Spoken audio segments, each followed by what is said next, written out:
नमस्कार दोस्तों। आजकल जो है हम लोग आज़ादी का अमृत महोत्सव मना रहे हैं। इसका मतलब ये है कि इंडिया के इंडिपेंडेंस को 75 इयर्स कंप्लीट हो गए हैं। और इस 75 इयर्स कंप्लीट होने में एक्चुअली अगर हम लोग पावर सेक्टर के पॉइंट ऑफ व्यू से बात करें तो हमारी क्या मेजर अचीवमेंट रही, हमने क्या बहुत सारे रिफॉर्म्स क्या लेकर कर आए। तो ये मेरी अपनी पर्सनल रिसर्च है। इस पर्सनल रिसर्च पर मैंने 15 जो मेजर इवेंट्स जो हुए हैं इस 75 इयर्स में, उस पर मैं लेके एक जस्ट मैंने बनाया है पॉइंट वाइज, ईयर वाइज, कि क्या मेजर 15 इवेंट्स रहे हैं। मैं आपको फिर यहाँ पर दोबारा मैं आपको बता दूं कि चूँकि ये मेरी अपनी एनालिसिस और ऑब्जर्वेशन है, ये कहीं से नहीं लिया गया है।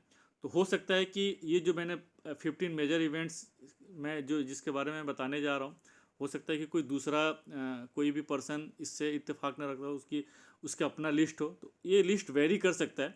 बट मेरे पॉइंट ऑफ व्यू से ये जो 15 मेजर जो इम्पोर्टेंट इवेंट्स हुए हैं ये 50 लास्ट 75 इयर्स की हिस्ट्री में, उसमें कौन कौन से हैं तो उसके बारे में डिस्कस करते हैं।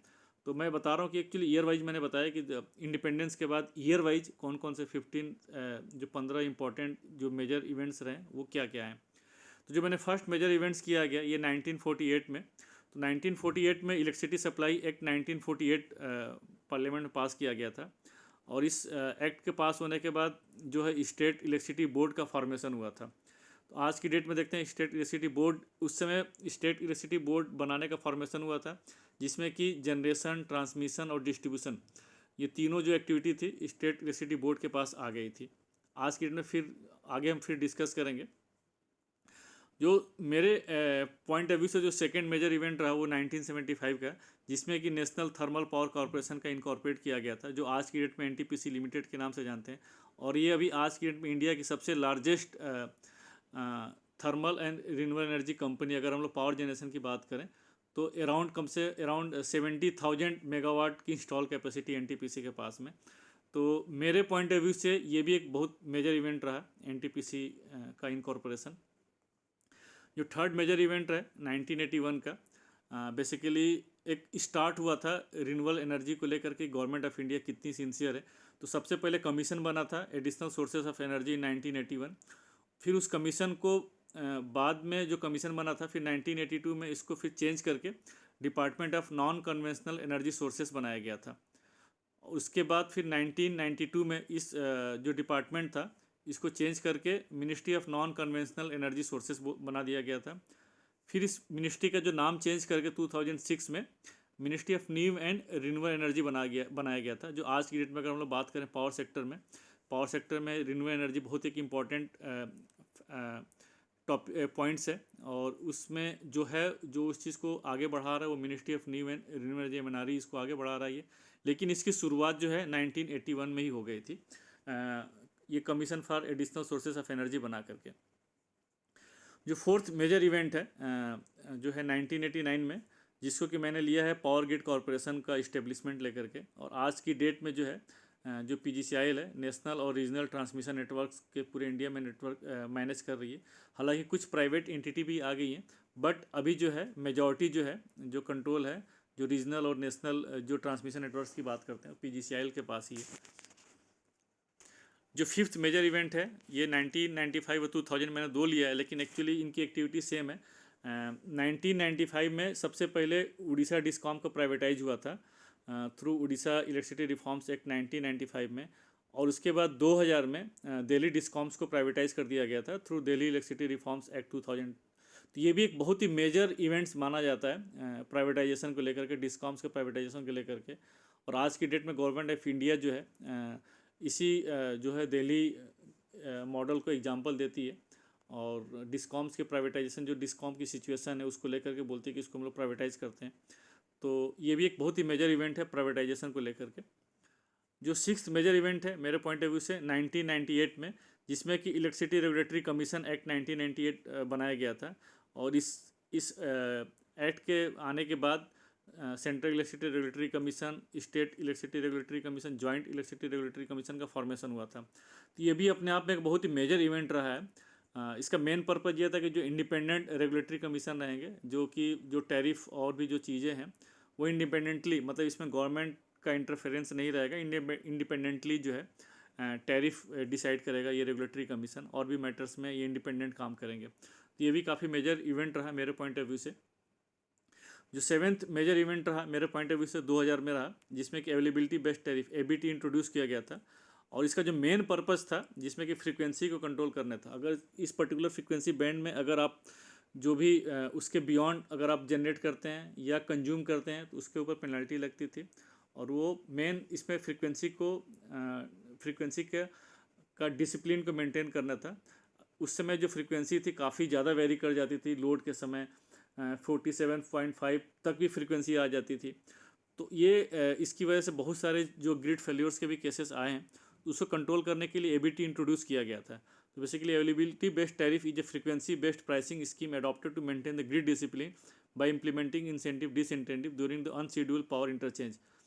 इस पर्टिकुलर फ्रीक्वेंसी बैंड में जो भी पावर शेड्यूल है, ये तो जनरेटर कंपनी है तो जनरेट करेगी, जो डिस्कॉम्स है वो कंज्यूम करेगा। तो आप उस बैंड के फ्रीक्वेंसी बैंड के हिसाब से जो भी डिसाइड किया गया तो उसके बियॉन्ड आप करेंगे तो आपको या तो इंसेंटिव या तो आपको मतलब पेनल्टी देनी पड़ेगी, नहीं तो फिर आपको इंसेंटिव भी मिलता था। तो ये काफ़ी मेजर एक्टिविटी मानी गई, इसलिए मेरे पॉइंट ऑफ व्यू से ये सेवेंथ मेजर इवेंट रहा 2000 में।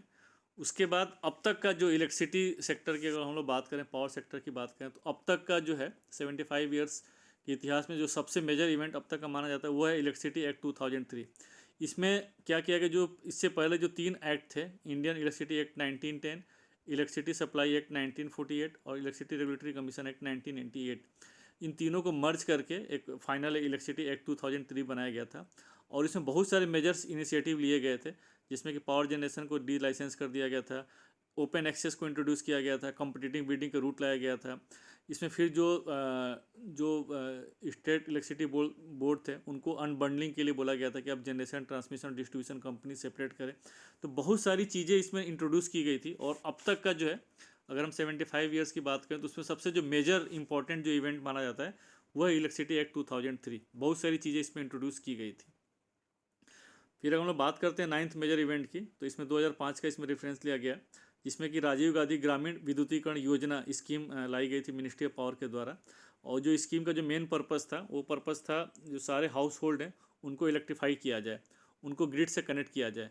बाद में इसका नाम चेंज करके दीनदयाल उपाध्याय ग्रामीण ज्योति योजना और सौभाग्य स्कीम कर दिया गया था। जो कि जो मेन अगर बताया जाए पर्पज, सेम पर्पज वही था, electrification of house holds of the all house holds in the country. और आज की डेट में अगर हम लोग बात करें सौभाग्य स्कीम के जो पोर्टल है उसके हिसाब से बात करें तो गवर्नमेंट डाटा ये बोलती है कि सारे जो हाउस होल्ड्स हैं, सारे जो विलेजेस हैं वो आज की डेट में इलेक्ट्रीफाइड हो गए हैं।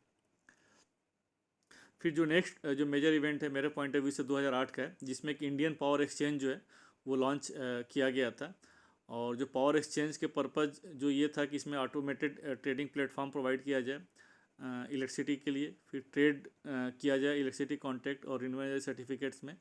ये जो इंडियन पावर एक्सचेंज जो बनाया गया था IEX बेसिकली काफ़ी इसमें सक्सेसफुल है। और इसमें PXL और एक और 3, अभी आज की डेट में 3 एक्सचेंज हो गए हैं, लेकिन जो इसमें सबसे जो मेन बिजनेस जो अभी प्रोवाइड कर रहा है IEX है। मोर देन 95% जो है अभी इसी के थ्रू ट्रेडिंग होती है। तो आज की डेट ये भी जो है मेरे पॉइंट ऑफ व्यू से जो 2008 में जो इंडियन पावर एक्सचेंज का जो लॉन्च किया गया था, ये काफ़ी मेजर इवेंट्स में आता है, मेजर एक्टिविटी में आता है पावर सेक्टर के पॉइंट ऑफ व्यू से अगर हम लोग बात करें तो।